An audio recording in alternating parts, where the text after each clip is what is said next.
So I'm going to take a moment to get Melanie out of the way so we can come here. We can come here now. And again, take what you need, leave the rest. And it has been an honor to serve. So grand rising. There's no reason to mourn, right? Good morning. There's no reason to mourn. We've risen, right? We're up. We're facing the day, whatever the hell it brings, right? And this can be a grand experience. Not necessarily good, not necessarily bad, but it's grand, right? It's magnanimous. It's an auspicious day as well, because you just don't know what's going to happen. You don't know what adventure is going to meet you when you step out of the shower. That's how easily adventures can happen. When you step out the shower, right? Sometimes those adventures are like as explosive as a spider, you know? This talk is about reclaiming our sovereignty, the ability to self-govern. Our sovereignty also unlocks the doorways to agency, the ability to use our efforts to meet our potential. I'm here because we've forgotten who we are. Now, luckily, those of us who are on Zoom in circle right here, right now, we have an inkling of who we are, right? But we've forgotten on a day-to-day, minute-to-minute basis that we get to choose based off of what we need, what we feel is best, what we desire to see and experience in the world at every waking moment with every single breath we take. We are walking around doing things unconsciously. I eat unconsciously. I feel a feeling, I shove it in my mouth, you know? I feel a feeling, I lay down and I watch a video about it. I feel a feeling, I go on my phone, right? And why do I do this? I do this because I don't want to cause a ruckus. Not just the inner ruckus, I don't want to cause an outer ruckus, right? I don't want to go up to you and say, I'm feeling feelings. What do I do about that? Please help me, right? Because if I show you that, what will you think of me? If I do that, oh my God, lock her up. If I do that, maybe we should just back away. Or maybe I won't get the help, right? The gift is not in actually getting the help or being positively regarded or even the courage that is in the end of showing up for yourself. The real gift is doing it, asking, presenting yourself, allowing your inner self to be seen, heard, and valued, not by the people outside of you, not even by yourself, but by the universe that's running this beautiful ball of earth. I was gonna say crap show. You know, who's running this, right? Because whether or not you believe in Jesus, Buddha, God, Satan, Allah, science, Pele, Hecate, whatever higher power is running this, is looking out for us, is caring for us, is guiding us, is protecting us. You don't have to comprehend how. I don't need to comprehend how. We just have to know it is, because we were tasked to choose our delusion in this lifetime, right? Many of the delusions we have chosen no longer serve us, thus giving away our sovereignty. We've chosen the delusion that if we have the right president, we will be safe. We have chosen the delusion that if we live in the right house, we will be successful. We've chosen the delusion that if we learn a certain skill, we will be loved. We didn't realize, or we've forgotten, that we get to choose the delusion. So the delusion I offer to you is that there is a power beyond your mortal comprehension to attempt to reconcile and understand. This power would break your mortal mind. And this power loves you it guides you, it protects you, and it's brought us all here to learn and grow. Learn and grow, learn and grow, learn and grow, learn and grow. So there's something I want to read, which, this why it's why this day has become auspicious for me, because I'm like, oh my God, I'm gonna talk. And in my daily meditation, this is what showed up. Your life has been given to you mainly for the purpose of training your soul. Now, FYI, your soul is pure energy. And based off of science, energy cannot be created or destroyed. It is just transmuted, all right? So your soul, pure energy, right? That don't go nowhere, right? It's here to stay. All right. The training of your soul. This life we live is not so much for the body, but for the soul. We often choose the way of life that best suits the body, not the way that best suits the soul. Higher powers want you to choose what suits the soul as well as the body. Accept this belief, and a wonderful molding of character is the result. Reject it, and higher powers' purposes for your life is frustrated, and your spiritual progress is delayed. Your soul is being trained by the good you choose. Thus, the purpose of your life is being accomplished. So, we get to choose. And in this day and age, it doesn't feel like to me I get to choose. Hell, I didn't get to choose to be here, on the outside, right? It looks like, what here? But doing this work, going deep and thin, reaching out for help, I've learned that before I incarnated or became this body, there was a decision point, right? I don't know what the rod or what the carrot looked like, but it was like, oh, if you do this, you're gonna get this. And I said, okay, sure, I'm gonna come on down and enjoy this place called life. And I don't know what it is, but when I was born, I forgot. When we are born, we forget. And so I've spent the entirety of my life trying to figure out why the heck I'm here. That's the shadow work. That's the yoga. That's the green juice. That's the, oh my gosh, that's the therapy, the medication. That's all the stuff. Trying to remember, trying to get to a place where I enjoy being in this skin and using my faculties in a way that makes me feel content and peaceful. And it has been a journey. And part of this journey has been this conflict, constant conflict. Because although we are energy beings living in this physical world, and we're literally bodies bumping up against each other, right? Instincts on collision, Everyone suffering the pains of growing up. And because of our society, because of the powers that be, we've been thrust in one that says that in order for you to win, someone else has got to lose. In order for you to be happy, someone has to have something taken away from them. In order for you to feel safe, someone else has got to be insecure. And this is a lie. This is the delusion that they sold us. And we bought it because it looked like it worked. It looked like it worked. Slavery looked like it worked. Civil rights looked like it worked. Women's rights and lack of women's rights looked like it worked. Everything looked like it worked. And people denied what they felt. But some of these things we just kept perpetuating. We kept choosing. And some of it changed shape and it looks a little bit different, but we keep choosing it, right? And so the reclamation of personal sovereignty is where we personally decide not to choose a delusion that no longer serves us.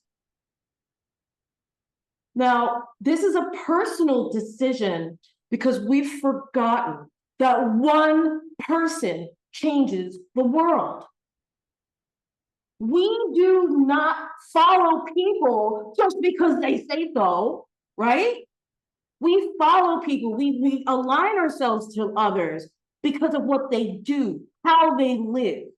That's why when we live as if our lives are in pursuit of reclaiming our personal sovereignty, of activating in the highest form of our agency, utilizing our efforts to achieve our potential, we will draw people to us and they will emulate us. And that's how we lead by example. That's how we change the world, creating a ripple effect through our own personal choices. Now, our personal choices, right?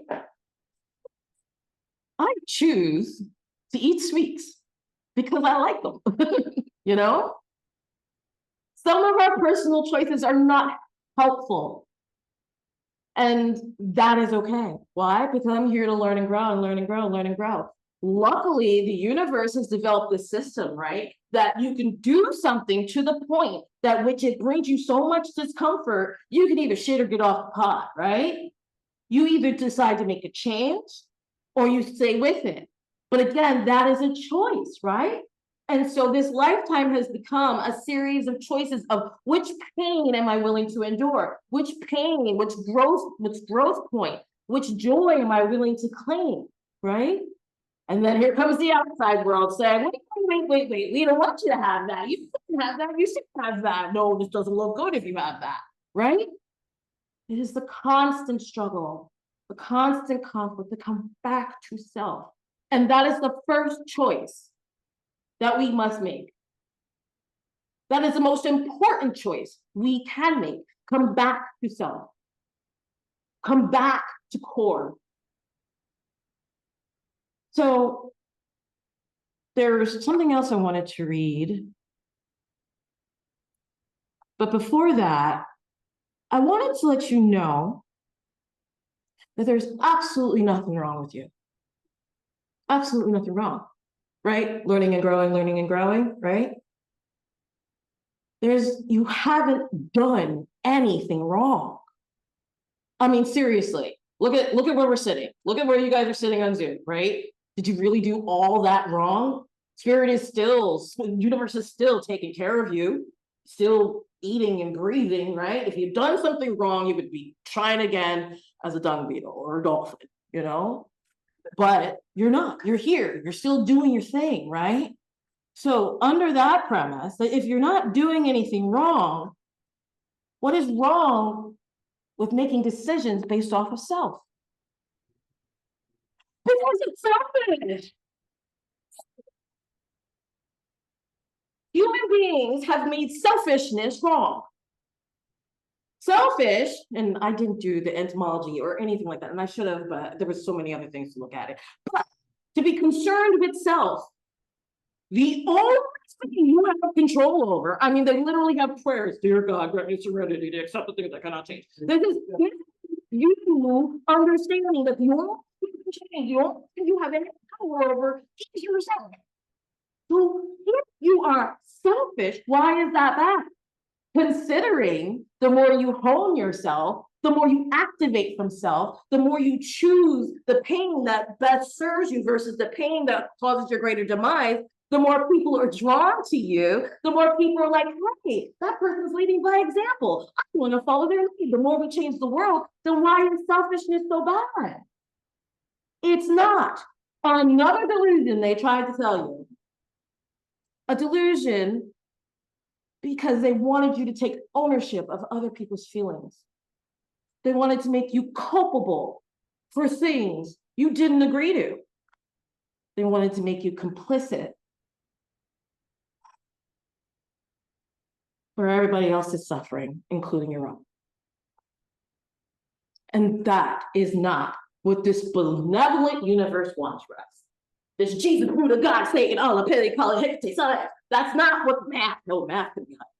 That is not what they want for us. They want us to learn and grow and activate, and learn and grow and activate, and create and then destroy. They want us to create and then destroy. That's how we learn. That's how we grow. Creating and destroying by succeeding and failing. How important is failure? They want us to hurt. They want us to enjoy, embody joy. Because this is what it means to be alive. This is what it means to use your energy, this life force that is inside you, the same energy that creates planets and galaxies. This is what it means to use it, to be a part of it, right? You really think supernovas are concerned about exploding? Oh, darn it, I'm not a star anymore. I'm dying. You know? So I've got a few more minutes, and I want to read this because it is a spiritual axiom that has changed my life in many ways. When I am disturbed, it is because I find some person, place, thing, or situation, some fact of my life unacceptable to me. I can find no serenity until I accept that person, place, thing, or situation as being exactly the way it's supposed to be at this moment. Shit is the way it's supposed to be right now. So what are you gonna do? If you want to be upset about it, that is your right, that is your privilege. Enjoy it until you don't enjoy it. And then you get to make a different decision. You get to make another choice if you want, or you can make the same choice if you want. But whatever you decide, live by it. Do not weaponize it. Would you want someone to weaponize your bad choices? Or not bad choices, your unhelpful choices? See, I'm still stuck in the paradigm. But your unhelpful choices? Would you want someone to weaponize your perceived failures? No, then why are we doing it? And that's going back to self. Doing the work to understand how you are giving up your power, whom you're giving your power to, what you're giving your power to, what belief system you're choosing to hold on to that no longer serve you. Usually crap that we learned from childhood, sometimes generational stuff, past lifetimes.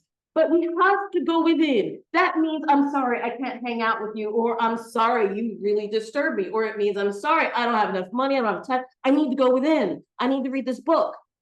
I have to take the time out and not caretake you to figure out me so I can show up for us, right? It means going inside and figuring out what works, what doesn't work, and make a choice. And your power is choice. Hell, they gave us free will. Whatever they are, Jesus, Buddha, God, Satan, Allah, math, science, universe, whatever. They gave us free will, the ability to choose. So when there are laws being passed that we don't agree with, right? Who is that happening? I don't agree with this. Who is it hurting? They don't care. It's hurting me. How many nights am I sitting up like, oh God, I gotta get a real idea, I gotta get a real idea, I gotta get a real idea. You know? Is that helpful? Is it harming you? Is it lifting you up? I get to choose where I'm putting my energy, right? I show up and I vote, which is Tuesday for those who are from New Jersey, right? And then I let it go. Why? Because everything is exactly as it should be in this moment. It is beyond my control, and I've got bigger problems, bigger fish to fry, which is myself. How do I get Melanie from point A to point B without causing harm to herself or others? How do I get Melanie from point A to point B so she can put her head down at night and feel as if she has been building good character? She is a co-creator, a collaborator, a co-operator of her life's purpose. And if that's selfish, then I'm the most selfish chick you're ever gonna meet. You know? And so I encourage you to be selfish. I encourage you to start to notice. So that's the first thing we can do, right? As we go back to self, we start to notice, where are we siphoning off energy, right? Our etheric cords. Who's living in our brains rent-free, right? What situation, which thing are we constantly playing over and over and over and over and over in our minds, right? And is it helping us or is it harming us? Do we need to keep doing that? No. Maybe yes. Whatever you do, just make a choice. You are not a victim. Make a choice. You never were, you never will be, right? Make a choice. And maybe that choice is to reach out to Mel, Enlightened Spirit, and get a reading and some more coaching. Maybe your choice is to go on YouTube and find a video. Maybe your choice is to speak to somebody. Maybe your choice is to write about it. But make a choice. That's the other part. Because I can talk forever, but choices mean action. Can't think yourself into being a different person. So when you find that the choices you're making are still leading you into this place where you're giving up power, what are you doing? Are you still talking about this thing that's disturbed you that is technically perfect at this moment? Are you still weaponizing a thought, a behavior, a situation? And that, even though that's thinking, but it's, you know what I mean. So there's so much that I could cover about reclaiming our sovereignty. Since I apparently promised a strategy, one of the strategies that I've used and that I recommend to my clients is a car rage. All right. A car rage is where you park your car, trademark pending. A car rage is where you park your car someplace dark and you crack the windows, you turn the car off, and you yell and you scream at all the powers running the shit show. You give them your anger, you give them your ire, your vitriol, you F-bomb them out, you talk about how disgusted and how dare they, and you purge. You purge your anger, you cry it out, you scream it out, you beat the steering wheel. Don't break the steering wheel, that's an expensive repair. Just, you purge yourself of the stuff that's getting in the way of you hearing you, right? And you actually really hear you. Get to hear you. And when you're all cried out, you're all done, right? Go to bed. You go to sleep. Maybe you get a message. But we have to understand where we are, where our blockages are showing up, so we can be conscious co-creators, collaborators, cooperators of where we want to go. That is reclaiming your personal sovereignty. That is attempting, not even attempting, that is just, going on the adventure and the journey for agency, using all of your energy to manifest your potential, right? So that was 23 minutes. Thank you so much. I think we're leading into a meditation, yeah? Or is there questions and answers? Okay. So questions, that was absolutely nothing that I had written down. That's why I wrote this stuff. This is bloody magic. So questions, concerns, ideas, thoughts.